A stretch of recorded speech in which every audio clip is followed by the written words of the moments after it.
Thank you very much, Peter, for this kind introduction and the invitation to this wonderful place. We want to speak about a hylomorphic theory of diachronic identity, Georg and me. I just make the introduction for Georg, so concentrate on the second part, perhaps.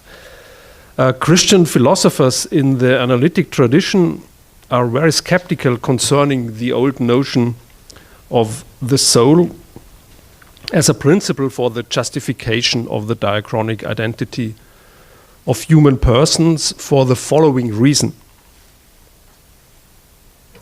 The Aristotelian notion of the soul cannot integrate the self-referential activities, the first-person perspective, which today is regarded essential for human persons. Therefore, they prefer Locke's theory of personal identity, even in the justification of post-mortem survival. In my part of the paper, I first sketch the main difficulties Christian philosophers like Richard Swinburne, Lynn Rudder Baker meet when it comes to the question of diachronic identity of persons. In a second step, I reintroduce, or try to reintroduce, the Aristotelian concept of the soul as a tool for the justification of personal survival.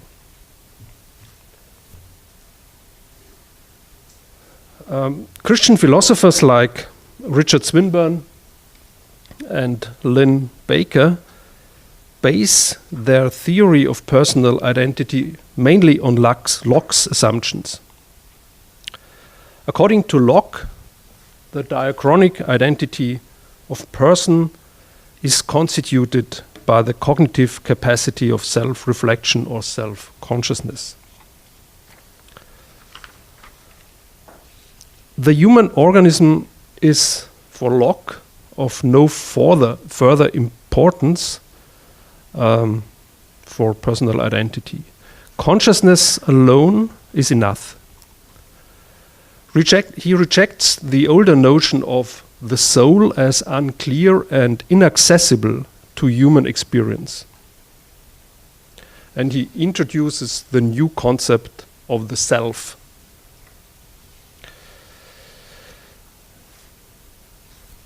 Locke's notion of the self is well received within Christian philosophy in the analytic tradition. And I concentrate here mainly on Richard Swinburne and Lynn Baker. According to Swinburne, persons are mental substances. Persons have bodies, but they do not need them in order to exist. I skipped many things, so you have to be quick in the paper because we have to be short. Mental substance is defined by Swinburne as a substance to whose existence that substance necessarily has privileged access. The privileged access the subject has towards its own mental states is, for Swinburne, the ultimate foundation of personal identity.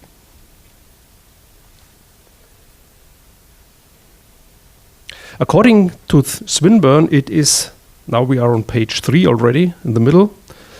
According to Swinburne, it is the extra truth of the privileged access we have towards ourselves, by which we can resolve such cases of vagueness or indeterminacy of diachronic personal identity. I think you all know these thought experiments of split brains and so on.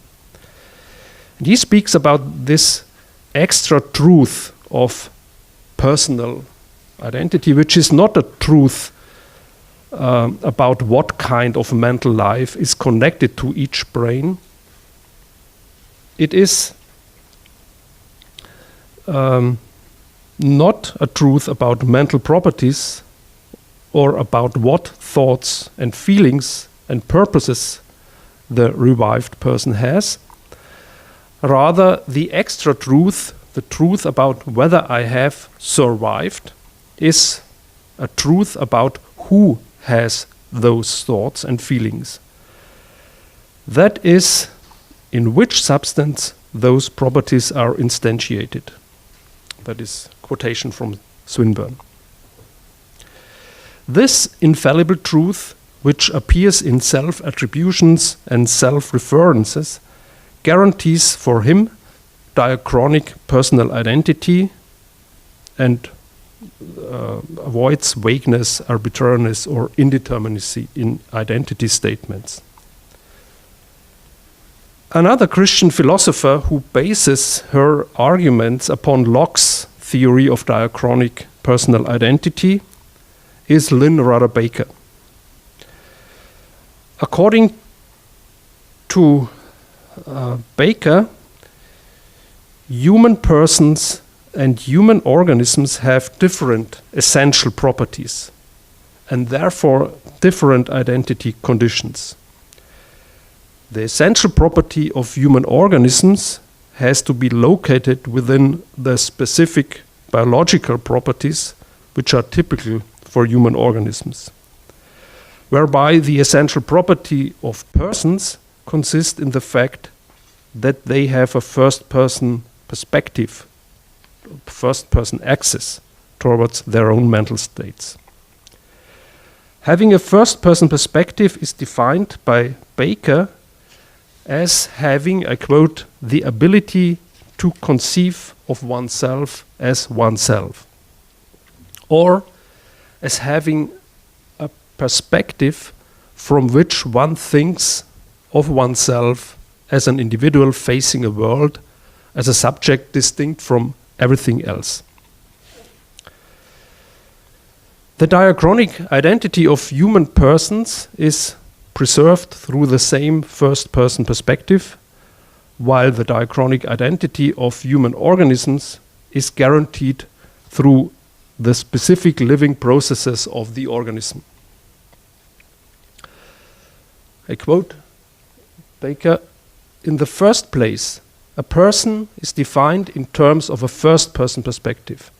So you need the identity of the first-person perspective to have the identity of the person. To sum up, both Swinburne and Baker follow Locke in the theory of diachronic personal identity, and they both rely upon the error immunity of self-reference because only this excludes the indeterminacy of identity in splitting or branching cases. In the following section, I introduce a critical argument against these theories of diachronic personal identity, the problems of intermittent or interrupted personhood. If to a person belong only these stages towards which she has conscious access, how could she integrate those life stages into her personhood in which she is not conscious at all and has no form of first-person access towards any mental or physical state? We can assume those non-conscious stages during anesthesia, during dreamless sleep, and during coma.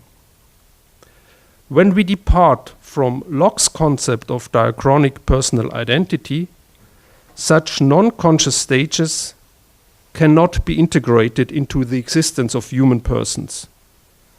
During these stages of human existence, there is no personal existence. This would have dramatic consequences for the existence of persons if persons belong to the ontological category of things or substances. For substances, any interruption in the existence of a person would be equivalent to the end of their existence.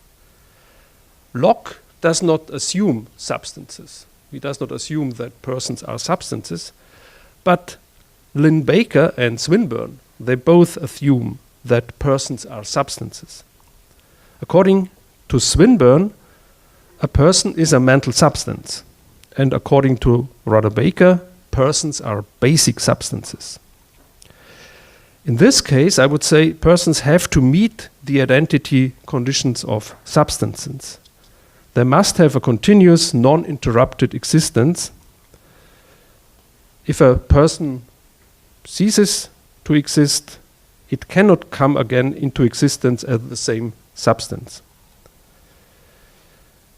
If having a first-person perspective or having privileged access to itself is a necessary condition for a personal existence, then every moment of the personal existence must be self-referential or self-conscious in some way.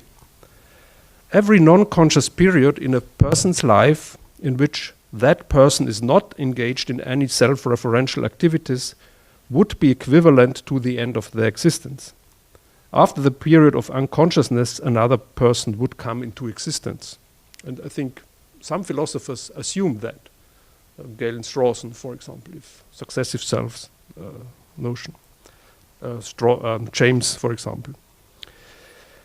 At first glance, Christian philosophers like Lynn Baker and Richard Swinburne are not affected by Locke's problem because they do not limit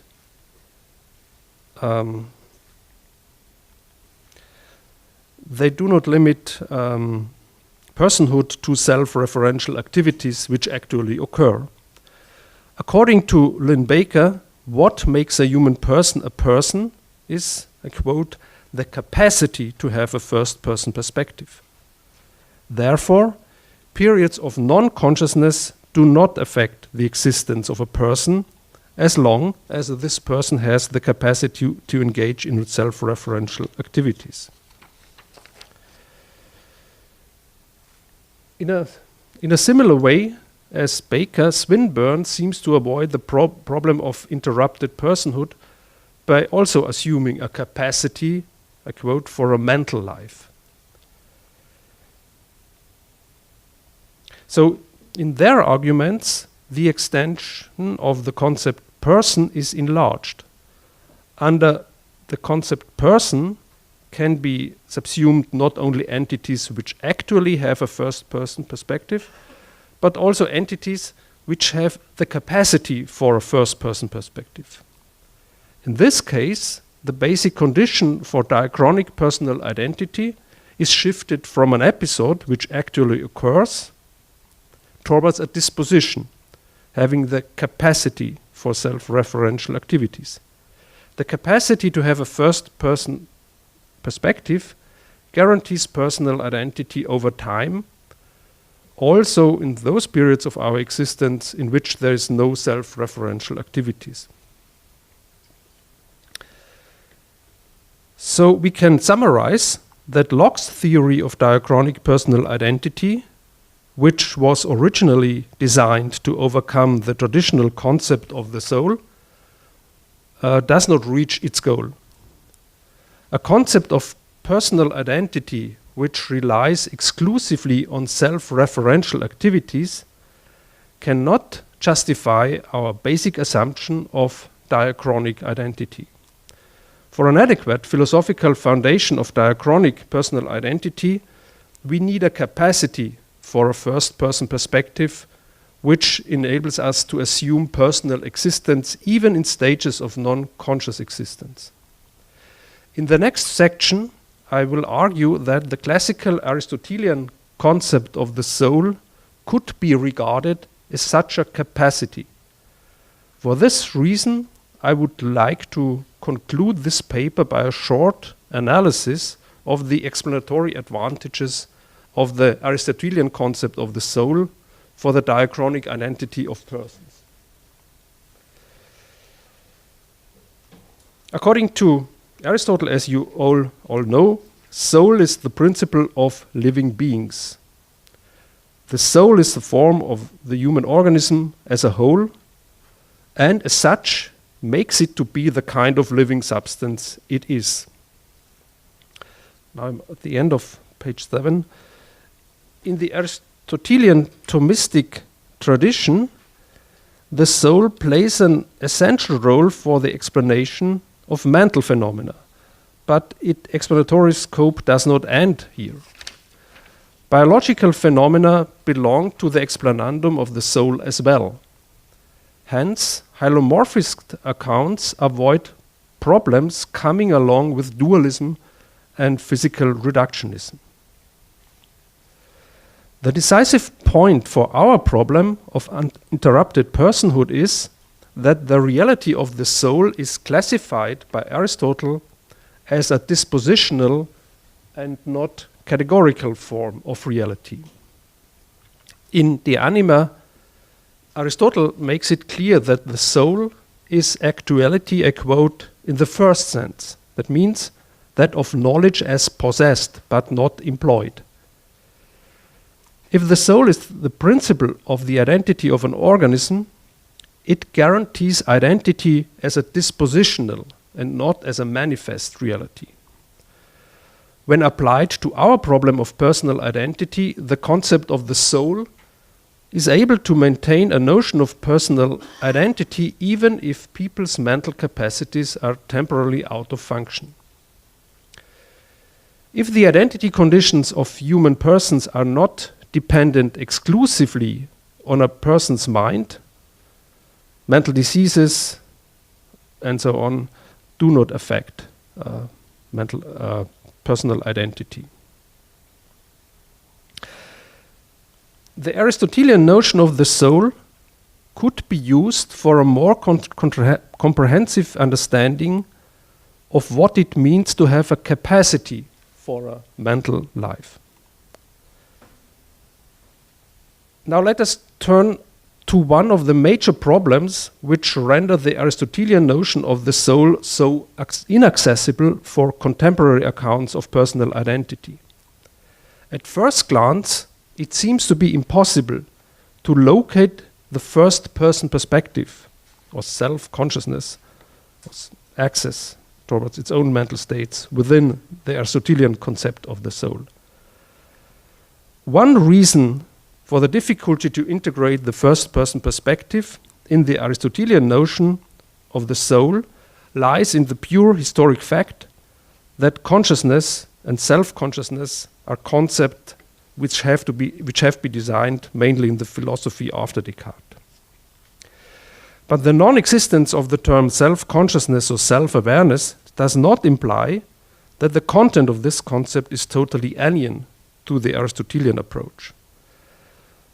Whether the first-person perspective can be integrated in the Aristotelian concept of the soul depends also on the way first-person perspective is defined.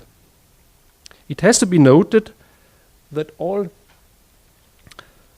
perceptual and cognitive activities which Aristotle mentions in the Anima are self-referential in themselves. In the Anima, Aristotle argues that is one and the same perceptual act by which we see the object and perceive that we see the object. Otherwise, we would fall in a regressus ad infinitum. A similar point is made by Aristotle when it comes to the intellect. Here he states that the intellect recognizes itself when it recognizes an object. We can conclude that reflexive consciousness can be integrated into Aristotle's concept of the soul, even if the notion of consciousness is not yet available. There is, though, a qualitative difference between Aristotle's theory of self-awareness and modern conceptions of self-consciousness. In Aristotle, self-reference is primarily the relation a perception or cognition has towards itself. This does not imply some form of privileged access the mind has towards its own mental states. Introspective access would presuppose a second mental or perceptual act, which has the first one as an object of its own representation. This would be denied by Aristotle because it would fall under the regressus argument. Therefore, self-referential activities cannot be used, as it is done in Locke's theory, as a basis for personal identity.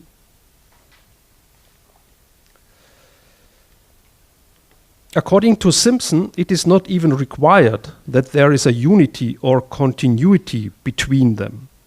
I quote Simpson, "From all this, it follows that the principle of personal identity is not identical with acts of self-consciousness, or even with what it is immediately known in acts of self-consciousness. Acts of self-consciousness are intermittent, but the actuality of the soul is not. Intellectual or perceptual activities hang together not due to the same first-person perspective, but because they derive from the same principle of all biological and cognitive activities, the soul. It is the unity of the soul which guarantees that specific perceptual and cognitive activities are the activities of one and the same subject, and not the other way around." At first glance, this might be an incompatibility between the Aristotelian understanding of personal identity and that of contemporary Christian philosophers like Swinburne and Baker. Our analysis given above shows, however, that in a coherent interpretation of Rudder Baker's and Swinburne's views, it is not the manifestation of a self-referential activity which guarantees the diachronic identity of persons. It is rather the capacity for a mental life, or the capacity to have a first-person perspective, which guarantees the numerical identity of persons, especially in periods when they have no no conscious access.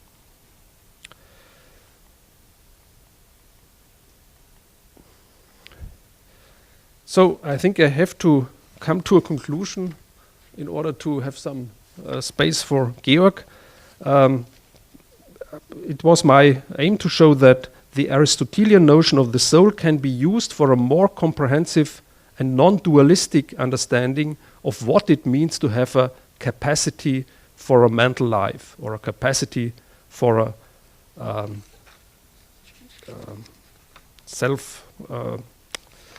first-person perspective or self-referential access. So mental activities like reflection are a necessary precondition for referring to ourselves as entities enduring in time, but this does not mean that our endurance in time is constituted through that reflection. Being identical through time is prior to our reflection of this identity. The soul, as the basic capacity of all cognitive and non-cognitive activities, can guarantee personal identity even through the most dramatic changes of our life. And this is for Aquinas a sufficient reason, for example, to attribute to the soul a key role in his philosophical justification of our personal endurance, even beyond biological death. But that's the point where Georg has more to say.